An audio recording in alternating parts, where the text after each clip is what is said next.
औज़ुबिल्लाहिमिनश्शैतानिर्रजीम बिस्मिल्लाहिर्रहमानिर्रहीम। इमाम अली अलैहिस्सलाम की खिदमत में एक शख्स आया और दस्ते अदब को जोड़कर अर्ज़ करने लगा, या अली, हर गुनाह की क़यामत के दिन अल्लाह ने कोई ना कोई सज़ा रखी है, लेकिन किसी के दिल तोड़ने वाले के लिए अल्लाह ने क्या सज़ा रखी है?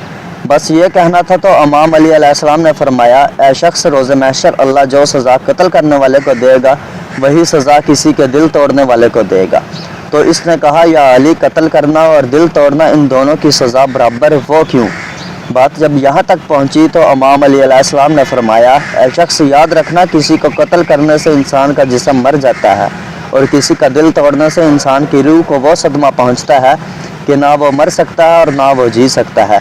तभी अल्लाह ने रोज़े महशर इस बदतरीन गुनाह की सज़ा ये रखी कि इसकी सारी नेकियां ख़त्म की जाएंगी और इसके मुकद्दर में दोज़ख को लिख दिया जाएगा और यह कहा जाएगा कि दुनियावी ज़िंदगी में बदतरीन गुनाह किसी का दिल तोड़ना है।